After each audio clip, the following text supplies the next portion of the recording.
I recently released this custom GPT, and there's also a prompt which essentially does the same thing. A couple of people have asked me how to use it. As an example, let's create a script which takes search terms and compares them to ad copy so that we can see if there's a disconnect in the journey. Now, I would maybe pause the video to read through this, but I'm just explaining what it does in really basic terms. You want to copy that and obviously paste it into ChatGPT or whatever you want to use. And then it's going to ask you a couple of questions, so it's worth reading through and answering these. So now I've answered these questions, which I recommend doing as well. For the look back window, I've actually said do the last N days so that we can change it. I think everything else is pretty straightforward, and you'll notice that it will start with step 1 when I press enter. And that's part of the idea with this. If you try and get it to do too much at once, you can end up with loads of problems, where if you just get it to roughly do one step at a time, even if it's quite a big step, I find it usually works a little bit better. So it's going to generate the code, and this seems to work better, I should add, when you're in the browser versus using the desktop app. And the difference between this and just using ChatGPT or whatever normally, I've been using LLMs to write scripts over the past couple of years, and every time I've had a problem, I've made a note of it, and so it's kind of a culmination of all of that, so it should just work a little bit better. So paste in your script. I'll assume that you know how to install it, and then you're going to start getting errors. That's absolutely expected. You're just going to paste them in, and then it's going to fix it, and then you're going to run it again, and then you're going to get another error, and the cycle will continue until eventually you've got a working script. There may be a couple of other manual things you need to do as well, but if that's the case, I'll talk you through it. Try again. See what the new error is. A different error is always progress. I should get that as a sign on my wall. And okay, it seemed to have actually done something. So it's using. So I've got something installed to sort of say example account data in the browser, just for privacy reasons. But as you can see, it seems to be grabbing search terms and actually doing something. What I'm going to do is I'm just going to grab all of this and I'm just going to paste it in. I'm going to say looks good, and then I'm going to give it the logs. And so now it can see exactly how it's working because it's got the logs, and then it's going to move on to step 2. I was expecting more errors than that, but you know, we'll take it. Step 2 is ready. We're going to copy and we're going to paste it in. I'm previewing with Command and P, or it might be Control and P for you. As long as you're in this text box, it won't try and print and it will preview. And then we've got an error, so you know the score. In fact, before I do that, I'm also going to include this query like so. And then that way you can sort of see what it's dealing with, give it a bit of context, and hopefully it will try and fix the issue. Okay, that's ran, and then you know the score. We're going to copy it, we're going to paste it back in, and then see if that fixes it. Now at some point, and I don't think it's done it yet, it will incorporate a sheet. So again, error, I'm going to copy that, and I'm going to paste it in, and hopefully it can try and fix it. Now, what I should say is, one thing that this struggles with, and I've done my best with the sort of prompt in the background, is there are reports that are part of the Google Ads API, and it doesn't have access to those reports. So what you can do is you can grab this query builder link, and this is what I've asked it to do. I've said put the query builder link at the top for whatever report you're using. And so if we visit that, it will allow you to use this UI to create your Google Ads query language query. And it can look a little bit scary, but essentially you're saying select, and then you choose what you want to select. So for example, your ad group name will be somewhere in this long list, and then it's from whatever the name of the report is, and then you can say where, and where is your filter. So you might say where the name contains something, where the clicks are more than 10 or something like that. So you can start to use this to build up the query, and then copy it and then give it back to ChatGPT, knowing that it's something that will work. So anyway, let's grab this and then paste this back in. And yeah, I should add with this, it isn't always obvious what things are called, so it can take a little bit of digging and a little bit of time. but at least you don't have to do any actual programming. If you just find whatever the metric is or field is, you can click the little question mark and it'll tell you what it is and give you a little bit more information. The add rotation mode of the add group in this instance. So that ran, previewing, and then this looks like a different error to me, so that's good. So again, we're just going to paste this back in. It's going to edit it, and I'm generally going to pause the video while it's doing this because you don't really need to see it animating like this. And I should add really quickly, for example, you can see over here asset text, and it's saying asset underscore text isn't available in that report we mentioned. So if you go in here and you search for asset text, you can see there's no results. So you can see that that's where the problem is. And so there's times when you might need to come back and tell it that doesn't exist. But maybe instead, if you search for just text, you'll see that it's asset.text, asset.text. So you can grab this. Can I grab this? Just about. And then say it's that. And then it will use that to update the script. And there you go. It's incorporated what we gave it. So we're going to copy that now and then paste it in. And at the very least, we should now get a different error. That worked. So the first step, it was getting the search terms, and now it's getting the ads. And look at it. It's giving you an example of 3 different ads as part of the logs, which is really useful. So you can check that it's working and everything makes sense. And now we go back, and we're going to say that works. And then it's going to tell us what we're going to do next. Step 3, we match the search terms to the ads and build the prompts. That's done. You know the score. I apologize if this is a little bit repetitive, but it's kind of the nature of the game.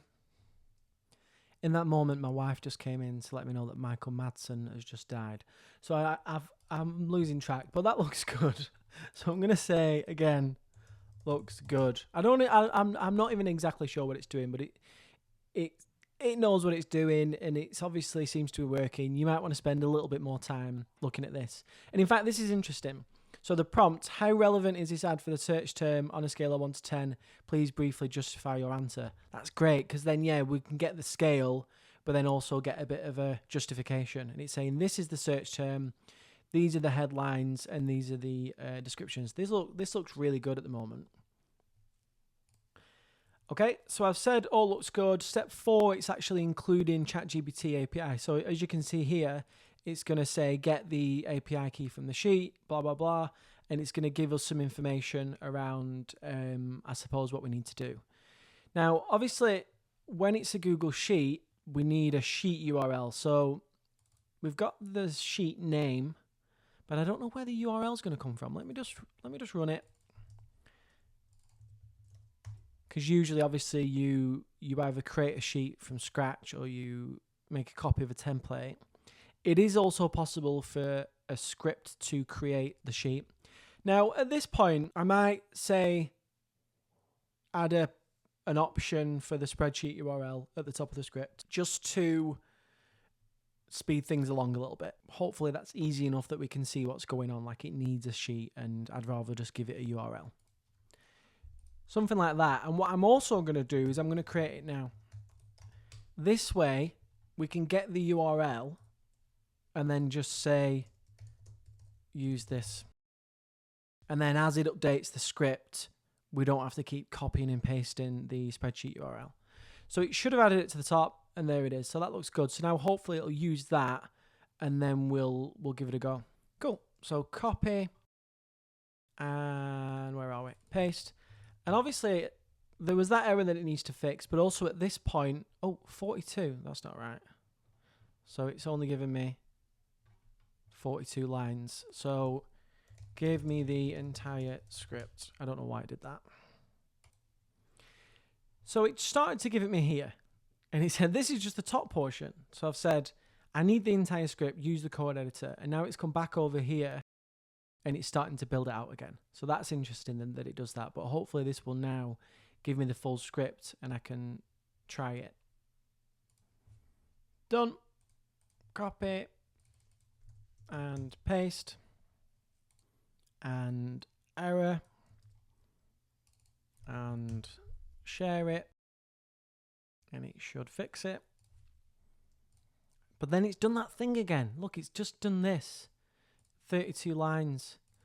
So I maybe need to say always give the entire script.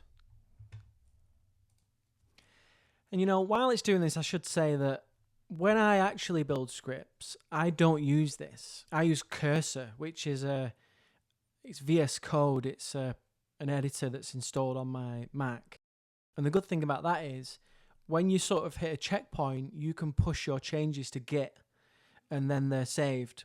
And then if you ever get to a point where it sort of gets stuck, you can always go back to a previous checkpoint. Or if it sort of breaks it in a way, you can always go back to a checkpoint. But anyway, but this should still be good for certainly more basic scripts. And this, to be fair, like, it's a relatively complex script. It's pulling from different types of reports. It's including some AI. It's email. It's using sheets. That's not there. So again, let's just paste that in.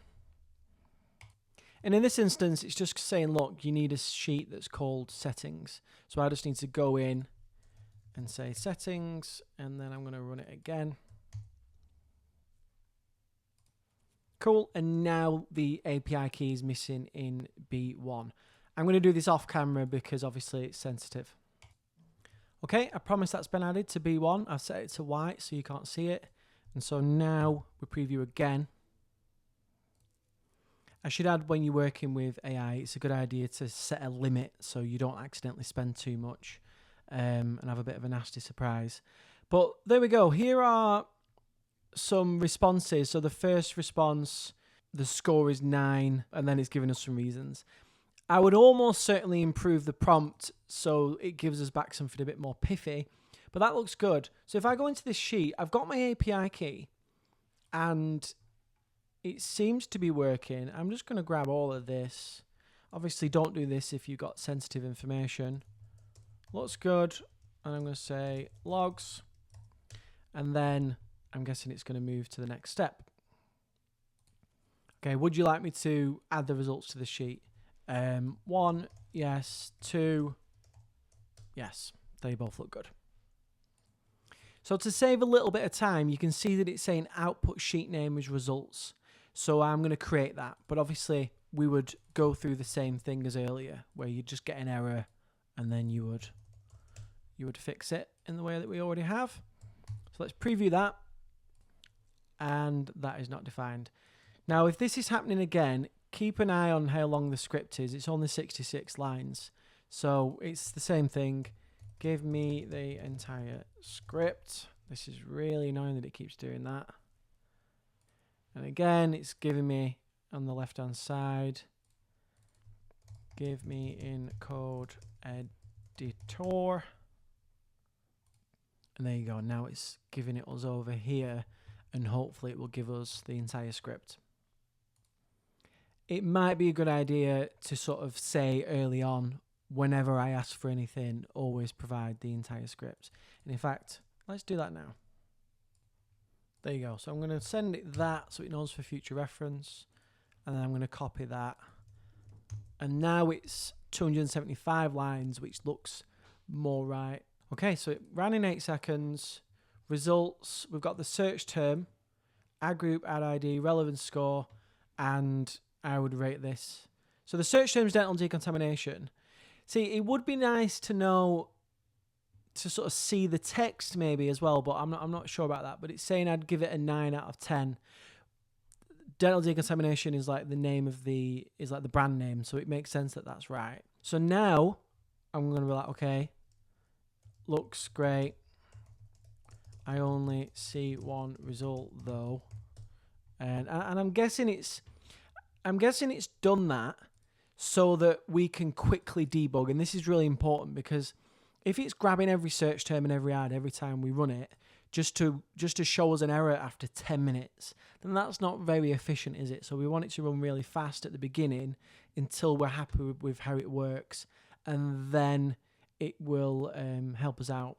Although in this case, it's saying that it might be something to do with the number of clicks or something like that. So maybe if I go to the top, look back window, we'll go 30 minimum clicks. Maybe we'll just do 1 and see how that does. So it sounds like it wasn't limiting things, but that is something to bear in mind. Just do the bare minimum to get 1 result if you need to, just to speed things up, because as amazing as scripts are, they don't run very quickly. That ran, the logs look good, and then if we go into this, let me really quickly give it a name, because that's gonna irk me. And then yeah, look at all of these. Reverse osmosis water filter gets a 7. It's pretty good. Oh, we've got a 1 down here. That's always nice. Get tidy, whatever that means, is the search term, and it's only got a relevance score of 1. So for me now, to improve this, I would like to see the number of clicks the search terms are getting, and maybe the cost as well, because if it's not getting many clicks, then I'm not really interested. And obviously this could then become an email that says if it has a lot of clicks and it has a low relevance score, to send you an email along with the explanation. Now, just out of interest, and this is the really interesting thing, it's saying that Get Tidy is actually a 9 here and a 1 here for some reason. It's saying that it knows that it's relevant to the dental industry, which is what this account is. So if I search for this and do dental, then look, it's a rival product. So it just knows that product exists, and it's such a great example of, if we were to do this manually ourselves, you're just never going to know all of the competitors, especially if you're an agency or you're freelance. You just can't know all of your clients that well. So I love that it knew that it was still relevant enough, because it knows it's a brand name.